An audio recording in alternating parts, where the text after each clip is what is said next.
네, 반갑습니다. 오늘 이 영상을 끝까지 보신 후엔 릴레이셔널 데이터 모델의 기본 개념과 릴레이셔널 데이터베이스의 의미를 이해하게 됩니다. 자, 그럼 오늘도 고고싱! 자, 릴레이셔널 데이터 모델을 살펴볼게요. 얘를 이해하려면 사실 이 릴레이션이라는 개념 자체가 수학에서 나온 개념이기 때문에 수학에서 이 릴레이션이 의미하는 것이 무엇인지부터 살펴봐야 됩니다. 그래서 그거부터 살펴보도록 할게요. 자, 그러려면 먼저 알아야 되는 배경 지식이 있는데 그게 바로 셋입니다. 이 셋은 서로 다른 엘리먼트를 가지는 컬렉션이에요. 그러니까 중복된 엘리먼트를 가지지 않는다는 거죠. 그리고 이 하나의 셋에서는 엘리먼트의 순서는 그렇게 중요하지가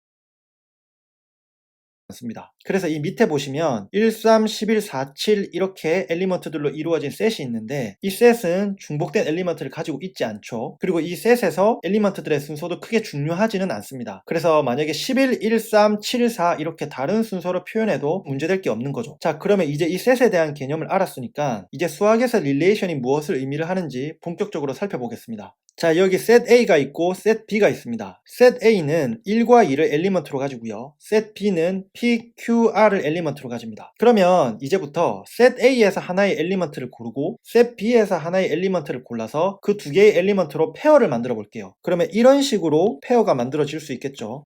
그러면 이렇게 가능한 모든 페어의 조합을 수학으로는 어떻게 표현할 수 있냐면 이렇게 A 곱하기 B로 표현할 수 있습니다. 그리고 이렇게 표현하는 것을 뭐라고 하냐면 카르테지안 프로덕트라고 해요. 그래서 이 A와 B에 대한 카르테지안 프로덕트는 무엇을 의미를 하냐면 set A에서 엘리먼트를 하나 고르고 set B에서 엘리먼트를 하나 골라서 그 A와 B로 만들 수 있는 모든 페어를 의미를 합니다. 그러니까 모든 페어의 집합인 거죠. 그래서 이 A, B의 카르테지안 프로덕트는 이렇게 가능한 모든 페어의 조합을 의미를 하게 되는 겁니다. 자, 그러면 이 카르테지안 프로덕트가 왜 중요하냐면 수학에서 말하는 이 릴레이션이 이 카르테지안 프로덕트와 관련이 있기 때문입니다. 지금 셋이 이렇게 하나, 둘, 두 개밖에 없기 때문에 이런 경우에서 릴레이션은 바이너리 릴레이션이라고 하는데요. 이 바이너리 릴레이션은 무엇을 의미를 하냐면 A와 B의 카르테지안 프로덕트의 부분 집합을 의미를 합니다. 그래서 지금 그림에서 보여지는 이 바이너리 릴레이션, 이 릴레이션은 지금 총 3개의 페어가 이렇게 있잖아요. 그래서 이 3개의 페어들로 이루어진 집합은 이 AB에 대한 카르테지안 프로덕트의 부분 집합이 되는 겁니다. 이게 수학에서 말하는 릴레이션의 개념이에요. 자, 그러면 이 개념을 확장을 해보겠습니다. 지금은 셋이 2개였지만 만약에 셋이 계속 늘어나서 n개의 셋이 있다고 해볼게요. 자, 그래서 set x1, set x2, set xn까지 총 n개의 집합이 있다고 했을 때 그러면 먼저 얘의 카르테지안 프로덕트는 어떻게 표기를 하냐면 x1 곱하기 x2 곱하기 쭉쭉 해서 마지막에 곱하기 xn까지 이렇게 표시를 하고요. 그러면 이때 릴레이션은 어떤 의미가 되냐면 아까 앞에서는 집합이 2개였으니까 바이너리였지만 지금은 집합이 n개이기 때문에 NL이 릴레이션이라고 합니다. 그러면 이 NL이 릴레이션은 n개의 집합에 대한 카르테지안 프로덕트의 부분 집합이 되는 거죠. 자, 그래서 보시면 지금 그림에서의 릴레이션은 총 3개의 리스트가 있죠. 이렇게 있고 또 뭐 이렇게 있고 또 뭐 이렇게 있었을 겁니다. 그래서 이 3개의 리스트로 이루어진 이 릴레이션은 n개의 셋에 대한 카르테지안 프로덕트의 부분 집합이다. 그렇게 이해를 하시면 될 것 같고요. 지금 이런 각각의 리스트를 어떻게 부를 수 있냐면 튜플이라고 부를 수 있습니다. 튜플이라는 의미 자체가 몇 개의 엘리먼트들로 이루어진 리스트 이런 의미가 있거든요. 그래서 보통 이런 경우에 튜플이라고 부르고 특히 지금은 n개의 집합에 대한 튜플이기 때문에 이런 경우에 어떻게 부르냐면 n 튜플이라고 부릅니다.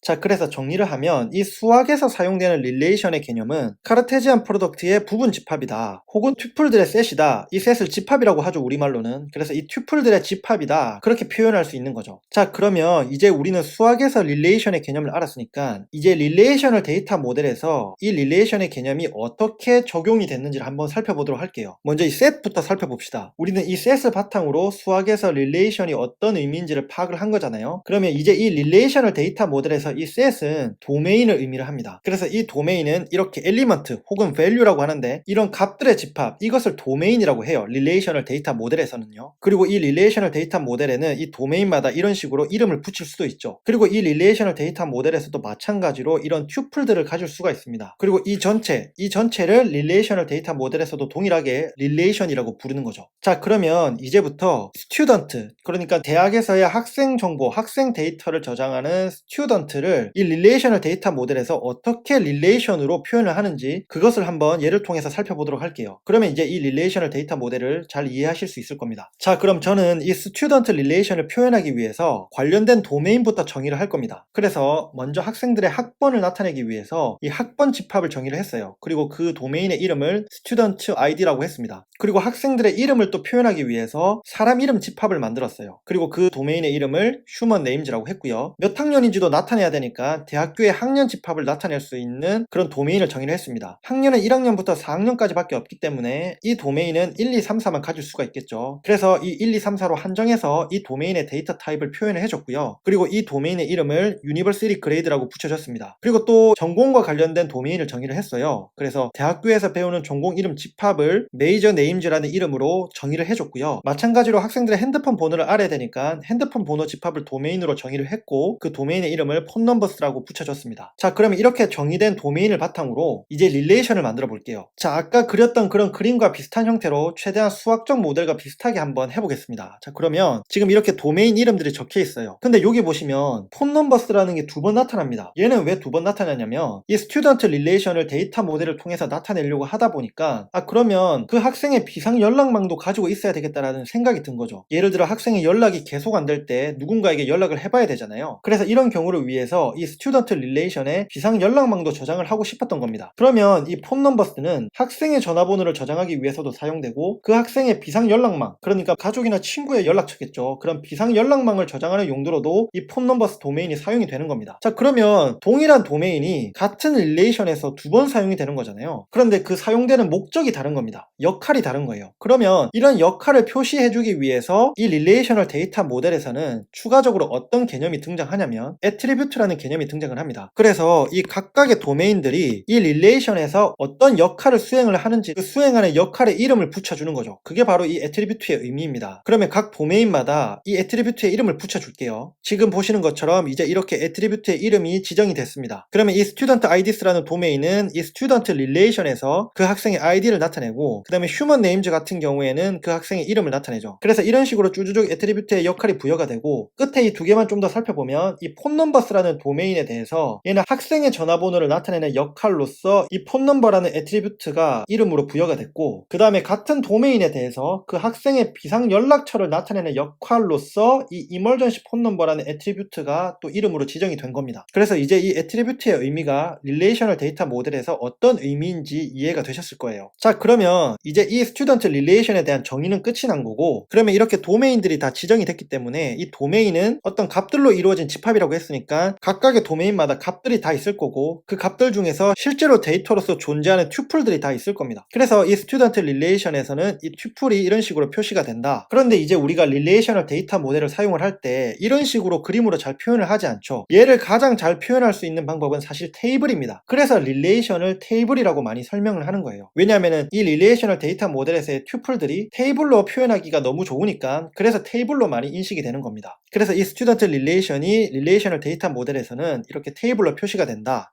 그래서 이들 각각이 애트리뷰트가 되는 거죠. 각 도메인에 대해서 이 릴레이션 안에서 부여된 역할 이름이 이 애트리뷰트라고 했습니다. 그리고 이 하나하나 그 애트리뷰트 각각의 값들로 이루어진 리스트 그 각각을 튜플이라고 한다. 그렇게 이해를 하시면 될 것 같고 그리고 이 전체를 릴레이션이라고 하고 그래서 흔히들 테이블이라고 많이 표현을 하죠. 그리고 이 릴레이션에는 릴레이션 이름이 있다라는 거 이런 식으로 릴레이셔널 데이터 모델을 이해해 주시면 되겠습니다. 자, 그래서 이 릴레이셔널 데이터 모델에서 주요 개념을 다시 정리하면 이 도메인은 밸류들의 셋 그러니까 값들의 집합입니다. 그런데 여기서 중요한 것은 이 값이 아토믹한 값, 그러니까 더 이상 나누어질 수 없는 값들로 이루어져야 된다라는 제약사항이 있어요. 이것은 뒤에서 좀 더 자세히 설명을 하겠습니다. 자, 그리고 이 도메인의 이름을 붙여줄 수 있죠. 그것을 도메인 네임이라고 하는 거고요. 그리고 그 도메인이 릴레이션에서 맡은 역할 이름을 애트리뷰트라고 합니다. 그리고 각 애트리뷰트의 값으로 이루어진 리스트, 이 리스트를 튜플이라고 하고요. 그 튜플에서의 일부 값들은 널일 수도 있습니다. 이 널에 대해서는 또 잠시 후에 다시 살펴보도록 할게요. 있죠. 그러면 이 릴레이션은 뭐냐? 이 릴레이션은 set of tuple입니다. 그러니까 튜플들의 집합인 거죠. 그리고 이 릴레이션에 이름을 붙일 수 있죠. 그래서 이해하기 쉬운 컨텍스트에 맞는 그런 릴레이션의 이름을 릴레이션에 붙여줄 수 있습니다. 이제 릴레이션 스키마가 뭔지 살펴볼게요. 얘는 릴레이션의 구조를 나타냅니다. 그래서 릴레이션의 이름과 애트리뷰트의 리스트로 표시가 되는데요. 아래에서 예를 보시면 student라는 이름의 릴레이션이 있다고 했을 때 그 릴레이션의 이름을 이렇게 먼저 적어주고 그 다음에 괄호를 열고 또 괄호를 닫고 그 사이에 각 애트리뷰트들을 이렇게 적어주면 됩니다. 그래서 이게 릴레이션 스키마를 표기하는 방식이고요. 따로 여기서 시각적으로 표기가 되지는 않지만 이 릴레이션 스키마가 의미하는 것에는 그 애트리뷰트와 관련된 컨스트레인츠도 포함이 됩니다. 여기서 컨스트레인츠가 의미하는 것은 뒤에서 다시 살펴보도록 하겠습니다. 그러면 디그리 오브 릴레이션은 뭐냐? 여기서 디그리는 우리말로는 차수인데요. 릴레이션 스키마에서 애트리뷰트의 수를 디그리 오브 릴레이션이라고 합니다. 그래서 예를 들어서 지금 스튜던트와 관련된 릴레이션 스키마가 이렇게 있을 때 이때 애트리뷰트는 총 6개이거든요. 그럼 이때의 디그리는 6이 되는 겁니다. 자, 그리고 또 이 릴레이션이 어떤 의미로도 쓰이냐면 릴레이션 스테이트를 뜻하는 그런 의미에서 릴레이션이라고 말하기도 합니다. 그러니까 아까는 설명할 때는 이 전체를 릴레이션이라고 했어요. 추상적으로 개념적으로 이 전체를 릴레이션이라고도 표현할 수 있다면 또 한편으로는 실제 데이터, 실제 튜플들의 집합, 임의의 시점에서의 튜플들의 집합, 이것을 릴레이션 혹은 릴레이션 스테이트라고 할 수 있습니다. 그래서 이런 경우에는 이 데이터에 한정해서 릴레이션이라고 하는 거죠. 그렇기 때문에 문서를 읽거나 혹은 문맥을 파악할 때 이 릴레이션이 추상적인 어떤 개념적인 의미에서의 릴레이션을 의미를 하는 거냐, 아니면은 이런 튜플들의 집합으로서의 이 릴레이션을 의미를 하는 거냐, 그것을 잘 파악하시는 게 중요할 것 같습니다. 물론 미묘한 의미 차이이기 때문에 어떤 의미로 릴레이션을 해석한다 할지라도 큰 차이는 없을 겁니다. 이해하는데 어려움은 없을 거지만 어쨌든 이렇게 릴레이션이 개념적인 릴레이션으로 사용될 때도 있고 튜플들의 집합으로서 릴레이션이 의미할 때가 있다. 그렇게 이해를 해주시면 좋을 것 같고요. 자, 그래서 이제 릴레이셔널 데이터베이스를 정의를 하면 이 릴레이셔널 데이터베이스는 릴레이셔널 데이터 모델에 기반해서, 그래서 이 릴레이셔널 데이터 모델을 사용해서 데이터베이스를 구조화한 것, 이것을 릴레이셔널 데이터베이스라고 보시면 될 것 같고요. 그래서 이 릴레이셔널 데이터베이스는 여러 개의 릴레이션으로 구성이 된다, 그렇게 이해를 하시면 될 것 같습니다. 그리고 이 릴레이셔널 데이터베이스의 스킬의 릴레이션으로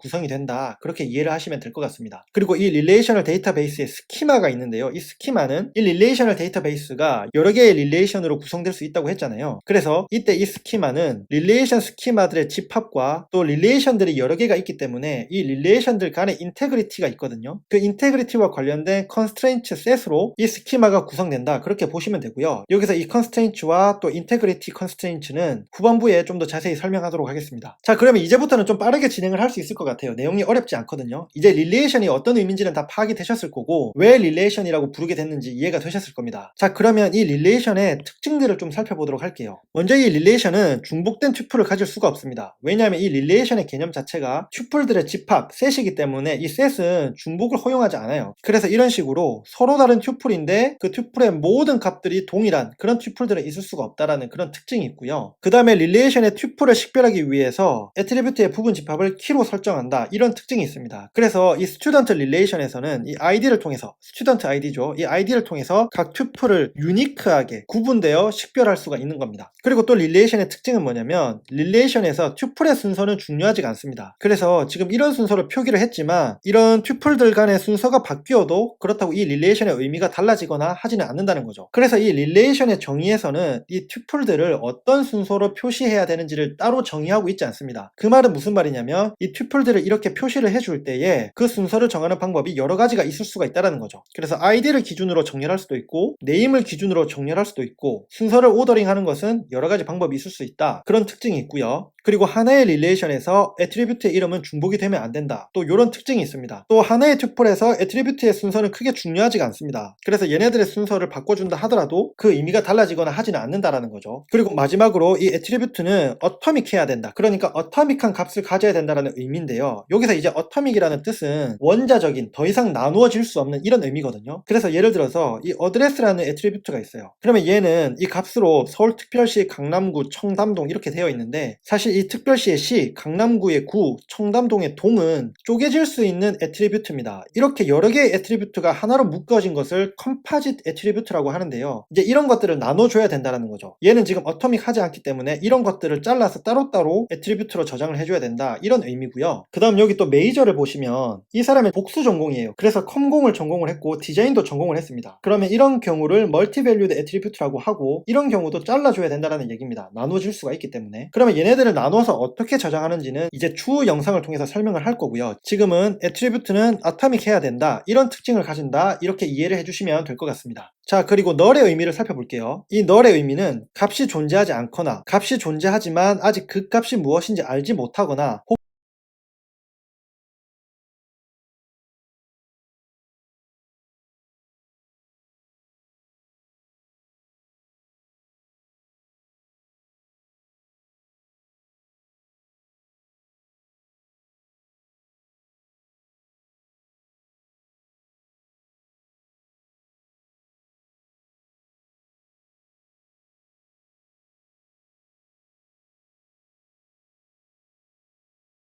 혹은 해당 사항과 관련이 없을 때 이 널이라는 것이 사용이 됩니다. 그래서 예를 들어서 이 스튜던트 릴레이션에서 토익 점수를 저장한다고 해볼게요. 그러니까 졸업하기 위해서는 일정 수준 이상의 토익 점수가 나와야 되는 거죠. 그러면은 이렇게 토익 점수를 저장을 했을 때 여기 널이라는 값이 있어요. 그러면 여기서 이 널이 의미하는 값은 여러 가지를 의미할 수 있습니다. 아직 토익을 한 번도 시험을 치지 않아서 그래서 값이 없는 경우가 있을 수가 있고요. 혹은 시험을 쳤지만 아직 제출을 하지 않았거나 제출했는데 어떤 사정에 의해서 누락이 됐거나 그래서 아직 업데이트가 안 된 경우 이런 경우에도 널로 표시가 될 수가 있는 겁니다. 그리고 이번에는 학생의 편입 정보를 저장하는 그런 또 애트리뷰트가 있다고 해볼게요. 그러면 얘는 편입하기 전에 어떤 대학에 있었는지의 정보를 저장한다고 해보겠습니다. 자, 그러면 이때 이 널의 의미는 아예 편입을 하지 않은 학생이 대부분일 거잖아요. 그러면은 이때는 해당 사항이 없다라는 의미예요. 혹은 편입을 했어요. 편입을 한 학생인데 그 정보가 아직 업데이트가 되지 않은 걸 수도 있는 거죠. 그래서 지금 보셔서 아시겠지만 이 널의 의미는 조금 중의적인 의미를 가지게 됩니다. 널 하나로서 여러 가지 의미가 표현이 될 수 있기 때문에 최대한 이 널을 쓰지 않는 것이 좋아요.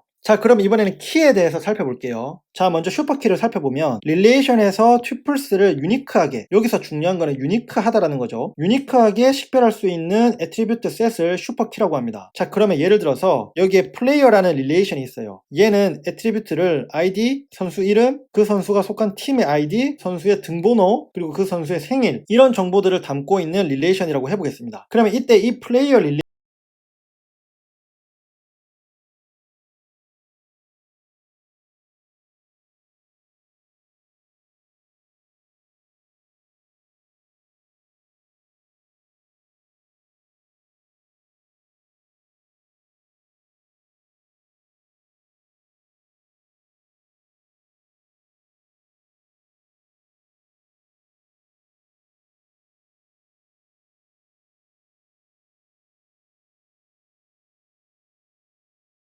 릴레이션의 슈퍼키는 뭐가 될 수 있냐면 여러 가지가 있을 수가 있어요. 먼저 이 릴레이션의 정의 자체가 중복되는 튜플들을 허용하지 않기 때문에 이 전체 애트리뷰트 셋을 가지면 그 자체가 슈퍼키가 됩니다. 그 외에도 선수들의 아이디와 선수들의 이름으로 이루어진 이 애트리뷰트 셋도 유니크하게 튜플들을 식별할 수 있기 때문에 얘도 슈퍼키가 될 겁니다. 왜냐하면 이 아이디 자체가 선수마다 고유하게 부여된 아이디일 거기 때문에 이 아이디를 포함하는 애트리뷰트 셋이면 어떤 것이든 슈퍼키가 될 수 있는 거죠. 그리고 또 마찬가지로 얘도 슈퍼키가 될 수 있는데 얘는 보시면 이름과 팀 아이디 그리고 그 선수의 등번호로 이루어져 있는데요. 서로 다른 팀에서는 같은 등번호가 있을 수가 있지만 같은 팀 안에서는 서로 고유한 등번호를 가지거든요. 그리고 또 팀마다 부여된 아이디는 고유할 것이기 때문에 그러면 이 팀 아이디와 백넘버를 통해서 유니크하게 튜플들을 식별할 수가 있습니다. 그러면 이 두 개를 포함하는 어떤 어트리뷰트 셋이더라도 얘는 슈퍼키가 될 수 있는 거죠. 그래서 슈퍼키의 개념 이해가 되시죠? 자, 그러면 캔디데이트 키는 뭐냐? 얘는 일단 슈퍼키예요. 그 슈퍼키에 어느 한 애트리뷰트라도 제거하면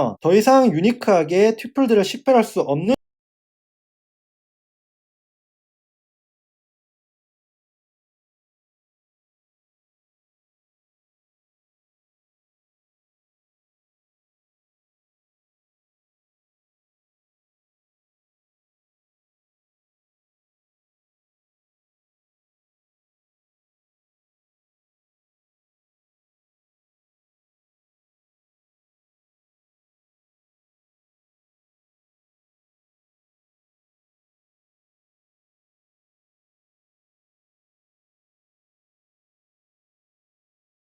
없는 슈퍼키를 캔디데이트 키라고 합니다. 그래서 얘는 편하게 그냥 키라고 부르기도 하고 미니멀 슈퍼키라고 부르기도 해요. 그럼 아까의 예를 들어서 설명을 해보면 아까 그 플레이어 릴레이션 있잖아요. 그 플레이어 릴레이션에서 캔디데이트 키는 뭐가 되냐면 이 ID, 요 ID가 되거나 아니면 팀 ID와 백넘버를 합친 이 어트리뷰트 셋, 얘가 캔디데이트 키가 될 수 있는 겁니다. 그래서 이 ID 같은 경우에는 더 이상 뭐 애트리뷰트를 나눌 게 없고요. 얘 같은 경우에는 이렇게 애트리뷰트를 나눠서 얘 하나만 독립적으로 또 얘 하나만 독립적으로 유니크하게 튜플들을 식별할 수가 없습니다. 왜냐하면 한 팀 안에서도 선수들이 여러 명이 있을 수가 있기 때문이고 또 같은 등번호를 가지는 선수들이 서로 다른 팀에 있을 수가 있기 때문에 그래서 독립적으로 이 하나하나는 튜플들을 유니크하게 식별할 수가 없습니다. 그래서 팀 아이디와 백넘버를 합친 이 애트리뷰트 셋이 캔디데이트 키가 될 수 있는 거죠. 자, 그럼 프라이머리 키는 뭐냐? 릴레이션에서 튜플들을 유니크하게 식별하기 위해서 선택된 캔디데이트 키라고 보시면 되겠습니다. 그래서 만약에 이 플레이어 릴레이션에서 내가 아이디를 가지고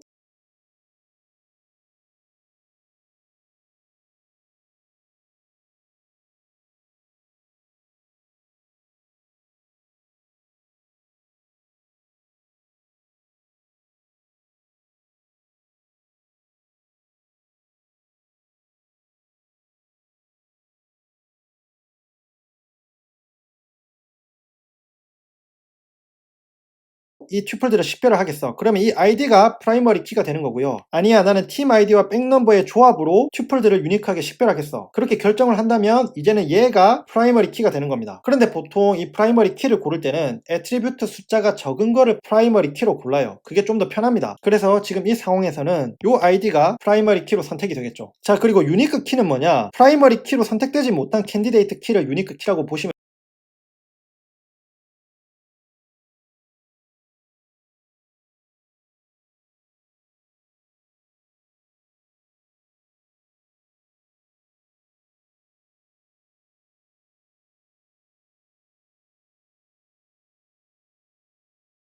됩니다. 다른 말로는 얼터네이티브 키라고 불러요. 그래서 만약에 이 플레이어 릴레이션에서 아이디가 프라이머리 키로 선택이 됐다고 해보겠습니다. 보통 프라이머리 키로 선택이 되면 그 애트리뷰트는 언더바로 표시를 하거든요. 그래서 이 아이디 밑에 언더바로 표시를 해준 거고요. 지금 이 아이디가 프라이머리 키로 선택이 됐기 때문에 그럼 나머지 프라이머리 키로 선택되지 못한 이 팀 아이디 백넘버 애트리뷰트 셋은 유니크 키가 되는 겁니다. 이해가 되시죠? 그리고 포레인 키는 뭐냐? 다른 릴레이션의 프라이머리 키를 참조하는 애트리뷰트 셋을 포레인 키라고 합니다. 그래서 지금 보시면은 아까 봤던 플레이어 릴레이션이 있습니다. 그리고 각 팀과 관련된 릴레이션이 있어요. 그러면 얘는 ID 그리고 그 팀의 이름, 그 팀의 감독 이렇게 애트리뷰트를 가진다고 했을 때 그러면 여기서 포레인 키는 뭐냐면 이 플레이어 릴레이션의 팀 ID가 포레인 키가 되는 겁니다. 그래서 이 팀 ID는 얘를 참조하게 되는 거죠. 이해가 되시죠? 그래서 이 팀 ID가 포레인 키가 된다. 그래서 이 포레인 키가 무엇을 의미하는지 이해를 하실 수 있을 겁니다. 자, 그럼 마지막으로 컨스트레인츠, 얘가 뭔지 살펴볼게요. 컨스트레인츠의 의미는 뭐냐면 릴레이셔널 데이터베이스에서 이 릴레이션들이 언제나 항상 지켜줘야 되는 제약사항을 의미를 합니다. 그래서 그 종류들을 살펴볼게요. 먼저 implicit constraints가 있는데요. 얘는 릴레이셔널 데이터 모델 자체가 가지고 있는 constraints입니다. 예를 들어서 릴레이션은 중복되는 튜플을 가질 수 없다. 이런 constraints가 있고 그리고 또 릴레이션 내에서는 같은 이름의 attribute를 가질 수가 없다. 이런 constraints가 있는 거죠. 그래서 이런 릴레이셔널 데이터 모델이 가지고 있는 그런 constraints가 있는 반면에 스키마와 관련된 constraints가 있습니다. 얘네들은 주로 DDL, 지난 영상에서 배웠죠. 데이터 데피니션 랭귀지를 통해서 스키마에 직접 명시할 수 있는 constraints인데요. 그래서 얘는 다른 말로 explicit constraints라고 합니다. 그래서 이 스키마 베이스드 constraints에 여러 종류가 있는데 그 종류들을 하나하나 살펴볼게요. 먼저 도메인과 관련된 constraints인데요. 얘는 뭐냐면 애트리뷰트의 밸류는 해당 애트리뷰트와 연결되어 있는 도메인에 속한 밸류들이어야 한다. 이런 constraints가 있습니다. 그래서 지금 아래에 보시면 이 student라는 릴레이션에서 grade 애트리뷰트가 있는데 얘는 1, 2, 3, 4학년을 표현하는 애트리뷰트잖아요. 그러면 이 애트리뷰트에 100학년은 말이 안 되는 거죠. 100이라는 값은 들어갈 수 없는 겁니다. 그래서 이런 constraint를 도메인 constraint라고 하고요. key constraint는 뭐냐면 서로 다른 튜플은 같은 밸류의 키를 가질 수 없다라는 의미입니다. 자, 그래서 이 student에서 이 id가 primary key라고 했을 때 지금 보시면 여기 이렇게 서로 다른 튜플이잖아요. 하나는 홍진호에 대한 튜플이고 하나는 손흥민에 대한 튜플인데 얘가 키가 같은 값을 가지는 거죠. 이런 경우는 있어서는 안 되는 경우고 그래서 이런 경우는 key constraint를 통해서 제약을 하는 겁니다. 이번에는 null value constraint인데요. 어떤 애트리뷰트가 null을 값으로 가질 수 없다. 그래서 not null이라고 명시가 됐다면 그러면 어떤 튜플도 이 애트리뷰트에 대해서는 null을 값으로 가질 수가 없는 겁니다. 그래서 지금 이 경우에서는 이 constraint를 위반한 거죠. 폰 넘버가 not null로 명시가 됐는데 지금 최민정 선수의 핸드폰 번호가 null로 명시가 됐기 때문에 얘는 그러면 null value constraint를 위반을 하게 되는 겁니다. 그리고 entity integrity constraint라고 있는데요. 얘는 뭐냐면 primary key는 value에 null을 가질 수가 없다는 의미예요. 왜냐하면 이 primary key는 튜플을 유니크하게 식별하기 위해서 사용되는 키인데 근데 거기에 value가 null이 될 수 있다면 여러 튜플들이 그 primary key에서 null을 값으로 가진다면 더 이상 튜플을 유니크하게 식별할 수 없게 되는 거니까요. 그래서 이런 것을 제약하기 위해서 entity integrity constraint가 있고요. 마지막으로 referential integrity constraint가 있습니다. 얘는 foreign key와 관련된 constraint인데요. foreign key와 primary key는 도메인이 같아야 하고 또 이 foreign key가 primary key에 없는 value를 값으로 가질 수가 없다. 이런 제약사항이 바로 referential integrity constraint입니다. 그래서 아래 보시면은 아까 설명드렸던 것처럼 이 player relation의 team id가 team relation의 이 id를 reference 한다고 했잖아요. 근데 보시면 이 세 번째 튜플에서 이 team id 애트리뷰트에 team 23을 값으로 가지고 있어요. 근데 이제 이 team relation에 가서 이 team 023이라는 id가 있는지 보니까 여기에 그 값이 없는 거예요. 그러면 지금 이 경우는 referential integrity constraint를 위반을 하게 된 겁니다. 그래서 foreign key에 있을 수 있는 값은 반드시 그 foreign key가 참조하고 있는 primary key에 존재하는 값을 참조해야 된다. 이것을 referential integrity constraint라고 한다. 그렇게 이해를 하시면 될 것 같습니다. 그래서 이 constraint를 두는 이유는 데이터베이스가 일치된 형태로 또 데이터의 일관성을 보장하기 위해서 사용되는 개념들이고요. 실제로 그래서 서비스 단에서 구현을 하다 보면 이 constraint를 위반하는 경우가 발생하면 주로 이제 에러를 받게 되죠. 그래서 잘못 입력했다. 이 constraint를 위반하는 값을 입력을 했다. 혹은 수정을 하거나 삭제를 했다. 그렇게 알 수 있도록 알려주는 겁니다. 그러면 이제 백엔드 어플리케이션 단에서는 익셉션을 받게 되고 그 익셉션을 잘 핸들링을 해주면 되는 거죠. 자, 그래서 오늘 준비한 영상은 여기까지고요. 이번 영상을 통해서 릴레이셔널 데이터 모델이 무엇인지 그리고 릴레이셔널 데이터베이스가 무엇을 의미하는지 릴레이션은 왜 릴레이션이라고 부르게 됐는지 그것을 이해해보는 시간이었습니다. 다음 영상에서는 본격적으로 SQL을 살펴볼게요. 이 SQL은 릴레이셔널 데이터 모델을 바탕으로 실제로 데이터베이스를 구축하고 또 데이터를 이용할 수 있도록 하는 랭귀지거든요. 그래서 이 랭귀지를 집중적으로 살펴보도록 하겠습니다. 자, 여기까지 봐주신 여러분들 정말 최고시고요. 저는 그러면 또 다음 영상을 준비하러 가보겠습니다.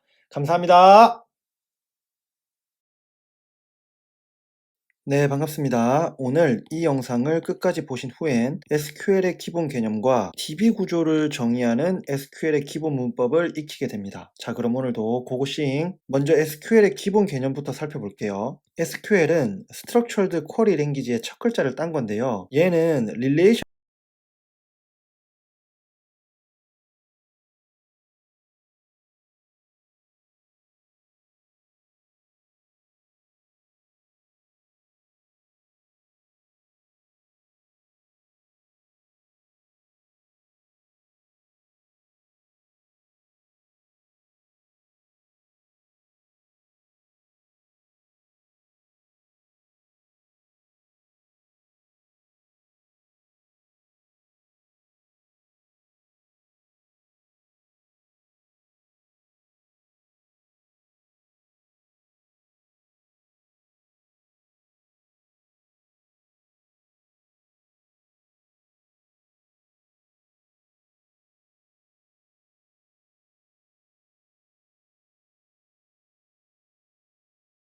릴레이셔널 DBMS의 표준 언어입니다. 그래서 우리가 릴레이셔널 데이터베이스를 만든다고 하면 이 SQL을 통해서 그 데이터베이스를 정의하고 이제 이 데이터베이스에 데이터를 넣고 수정하고 삭제하고 또 활용하고 조회하고 이런 것들을 하게 되는 거죠. 이 SQL은 종합적인 데이터베이스 언어입니다. 우리가 지난 영상에서 살펴봤던 것처럼 데이터베이스를 다루는 언어는 그 종류에 따라서 DDL, DML, VDL이 있다고 했는데요. 이 모든 기능을 종합적으로 이 SQL이 제공을 한다고 이해를 하시면 되겠습니다. 그러면 이 SQL에는 주요 용어가 있는데요. 릴레이셔널 데이터 모델에서 릴레이션이라고 불리던 것은 SQL에서는 테이블이라고 불리고요. 마찬가지로 릴레이셔널 데이터 모델에서 애트리뷰트라고 불리던 것은 SQL에서는 컬럼이라고 불리고요. 튜플이라고 불리던 것은 로우라고 불리게 됩니다. 그리고 도메인이라고 불리던 것은 똑같이 도메인으로 불리게 돼요. 그래서 이렇게 SQL에서 사용되는 용어들이 있는데 이거를 완전히 딱 구분지어서 사용을 하진 않거든요. 그래서 저도 영상에서 설명을 할 때 섞어서 사용을 할 수 있다는 점 이거를 염두에 주시면 두시면 좋을 것 같습니다. 그리고 이 SQL에서 릴레이션의 개념은 릴레이셔널 데이터 모델에서의 릴레이션이랑 개념이 조금 다른데요. 이 SQL에서 릴레이션은 멀티셋 오브 튜플스입니다. 이게 무슨 말이냐면 중복된 튜플을 허용한다는 거예요. 이 멀티셋이라는 게 셋이랑 다른 점이 중복을 허용한다라는 거거든요. 그래서 SQL에서 이 릴레이션, SQL 용어로는 테이블이죠. 이 테이블에서는 각 튜플이 중복이 될 수 있다. 그렇게 이해를 해주시면 될 것 같고, 이게 릴레이셔널 데이터 모델에서 정의된 릴레이션이랑 차이입니다. 그리고 SQL과 RDBMS에 관해서 조금 설명할 게 있는데요. SQL이 물론 표준이에요. 이 릴레이셔널 데이터베이스에서 사용되는 표준이긴 한데 표준 언어지만 실제 구현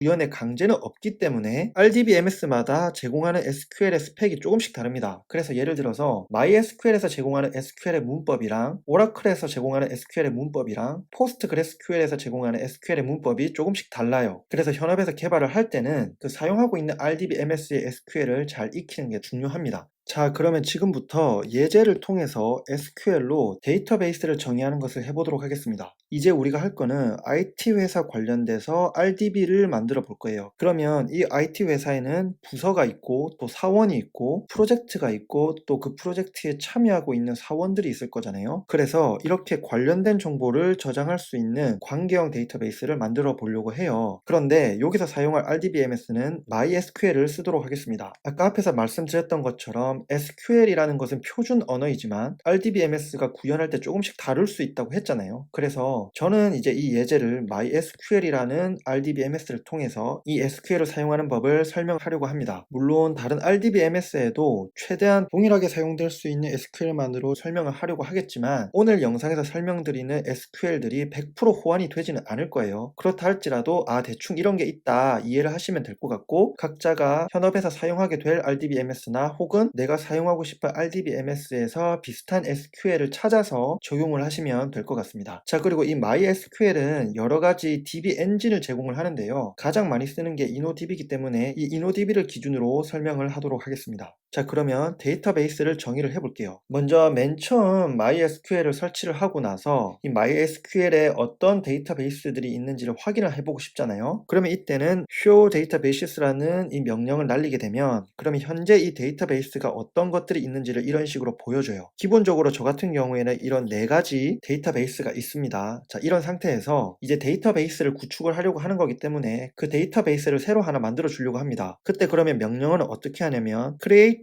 database를 한 다음에 그 뒤에 내가 지어주고 싶은 그 데이터베이스 이름을 정해주면 돼요. 그러면 저는 지금 IT 회사 관련 DB를 구축하려고 하는 것이기 때문에 데이터베이스 이름을 company라고 하겠습니다. 그래서 이렇게 create database company라고 명령어를 실행을 하게 되면 그 명령이 전달이 됐고요. 다시 그러면 show databases라는 명령어를 수행을 하게 되면 이제 여기에 company라는 데이터베이스가 생겼다는 것을 보실 수 있습니다. 그런데 여기서 끝이 아니고요. 이렇게 데이터베이스를 만들었을 뿐이지 실제로 어떤 데이터베이스를 사용하겠다라는 명령을 아직 주지를 않았어요. 그러면 지금 궁금한 거죠. 실제로 이렇게 5개의 데이터베이스가 있는데 현재 지금 활성화되어 있는 혹은 현재 내가 사용하겠다고 지정한 데이터베이스는 무엇일지가 궁금하잖아요. 그래서 지금 선택된 데이터베이스가 알고 싶을 때의 명령어가 있는데요. MySQL에서는 이런 식으로 즉 select database 괄호 열고 닫고 이렇게 명령어를 날려주면 됩니다. 그렇게 명령어를 날렸을 때 지금 null이라는 값이 있는 걸로 봐서는 아직 어떤 데이터베이스를 사용하겠다라고 지정을 해주지 않은 거예요. 그러니까 선택된 데이터베이스가 아직 없는 겁니다. 그러면 내가 이제 사용할 데이터베이스를 지정해주고 싶을 때는 어떻게 하냐면 이렇게 use라는 키워드를 사용을 하면 됩니다. use 뒤에 사용하고자 하는 데이터베이스 이름을 넣어주면 되는데요. 저는 use 뒤에 company라는 이름을 적어줬습니다. 그렇게 명령어를 실행을 했더니 데이터베이스 changed라는 응답이 왔죠. 그리고 잘 선택이 됐는지 있는지 다시 확인해 보고 싶어서 이렇게 select database라는 명령어를 다시 수행을 했더니 이번에는 이렇게 컴퍼니가 나왔습니다. 아까 전에는 null이 있었죠. 하지만 이제는 컴퍼니가 나왔어요. 그러니까 이제 활성화된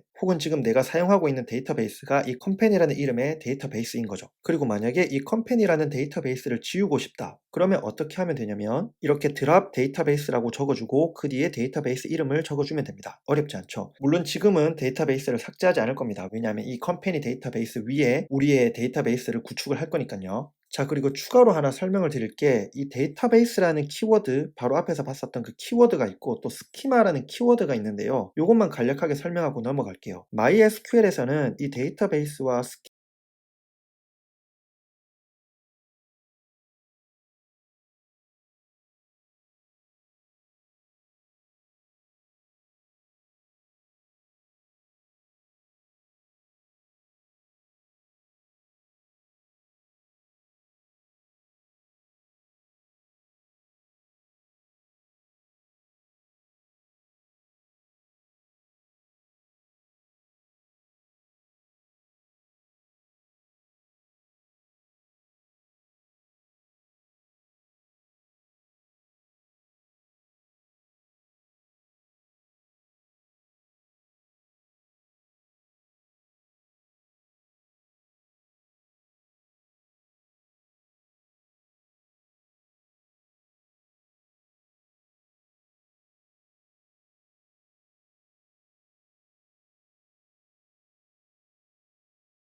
스키마가 같은 뜻을 의미합니다. 그러니까 같은 역할을 하는 거예요. 그래서 MySQL에서는 데이터베이스를 만들 때 Create Database Company라고 하는 것이나 Create Schema Company라고 하는 것이나 똑같습니다. 하지만 다른 RDBMS에서는 이 스키마의 의미가 좀 달라요. 예를 들어서 PostgreSQL 같은 경우에는 이 스키마가 데이터베이스의 네임스페이스를 의미를 합니다. 그렇기 때문에 이 PostgreSQL에서는 하나의 데이터베이스가 여러 개의 스키마를 가질 수 있고 우리가 이제 뒤에서 배울 각각의 테이블을 정의를 할 텐데 이 테이블은 결국 이 스키마에 소속이 된다고 보시면 되겠습니다. 그래서 MySQL이 아니라 다른 RDBMS를 쓰시는 분들은 이 스키마의 개념을 알고 계셔야 돼요. 그래서 데이터베이스 안에서 스키마가 정의가 되고 이 스키마 안에서 테이블이 정의가 된다. 그렇게 아시면 될 것 같고요. MySQL 같은 경우에는 데이터베이스 안에서 테이블이 정의가 된다. 이렇게 이해를 하시면 될 것 같아요. 자, 그러면 이제 본격적으로 이 테이블을 정의해 보도록 하겠습니다. 자, 우리는 IT 회사의 RDB를 만들 겁니다. 릴레이셔널 데이터베이스를 만들 거예요. 그러면 부서가 있고 사원이 있고 프로젝트가 있고 또 그 프로젝트에 참여하는 사원들 정보들이 있을 겁니다. 이런 정보들을 저장할 수 있는 관계형 데이터베이스를 만들 거예요.